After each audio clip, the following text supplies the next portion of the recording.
रूस यूक्रेन युद्ध को लेकर स्विट्जरलैंड में हुए शांति सम्मेलन के बाद जो साझा बयान जारी किया गया, भारत ने उस पर अपनी सहमति नहीं जताई और खुद को उससे अलग कर लिया। भारत सहित कुल 7 देशों ने इस शांति सम्मेलन के साझा बयान पर सहमति नहीं दी। सम्मेलन के आखिरी दिन जब आधिकारिक बयान जारी किया गया तो इसमें यूक्रेन की क्षेत्रीय अखंडता की सुरक्षा करने की बात कही गई। इस बयान पर 80 से ज्यादा देशों ने हस्ताक्षर किए।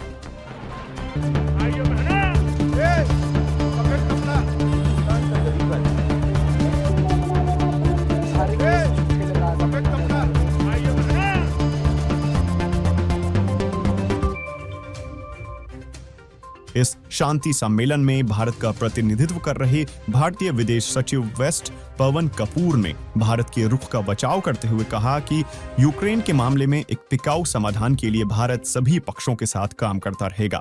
इस मामले में वही विकल्प कारगर होगा जिसे दोनों पक्ष स्वीकार करेंगे। इसी से टिकाऊ शांति संभव है। इस समिट में यूक्रेन के राष्ट्रपति वोलोदिमीर ज़ेलेंस्की शामिल हुए, लेकिन रूस के राष्ट्रपति व्लादिमीर पुतिन को इसमें आमंत्रित नहीं किया गया था। भारत के साथ सऊदी अरब, दक्षिण अफ्रीका, थाईलैंड, इंडोनेशिया, मेक्सिको और यूएई ने शांति सम्मेलन के फाइनल दस्तावेज पर हस्ताक्षर करने से इनकार कर दिया। चीन ने इस सम्मेलन में शामिल होने से ही इनकार कर दिया था। भारत के इस रुख पर थिंक टैंक रैंड कॉर्पोरेशन में इंडो पैसिफिक के विश्लेषक डेरेक ग्रॉसमैन ने लिखा कि भारत ने कहा कि रूस की सहमति के बिना कोई बयान जारी करना तार्किक नहीं है। रूस भारत का अब भी अच्छा दोस्त है। कई एशियाई देशों के साझे बयान पर सहमत नहीं होने से समिट में असहज होने वाली स्थिति पैदा हो गई। इंडो पैसिफिक देशों के हित रूस से अब भी जुड़े हैं। भारतीय विदेश मंत्रालय की ओर से जारी बयान में कहा गया है कि इससे पहले भी भारत यूक्रेन संकट के समाधान को लेकर होने वाली बैठकों में शामिल हुआ है। अगस्त 2023 में सऊदी अरब की जेद्दा में बैठक हुई थी और इसमें भारत के राष्ट्रीय सुरक्षा सलाहकार अजित डोभाल शामिल हुए थे। वहीं जनवरी 2023 में दावोस में डेप्यूटी एनएसए शामिल हुए थे। इस बीच हाल ही में इटली में हुई G7 बैठक में हिस्सा लेने पहुंचे पीएम मोदी ने यूक्रेन के राष्ट्रपति वोलोदिमीर ज़ेलेंस्की से मुलाकात की थी और उन्होंने यूक्रेन संकट के शांतिपूर्ण समाधान में मदद का आश्वासन दिया था। पीएम मोदी को स्विट्जरलैंड में हुए शांति सम्मेलन के लिए भी आमंत्रित किया गया था, लेकिन वो उस सम्मेलन में नहीं गए।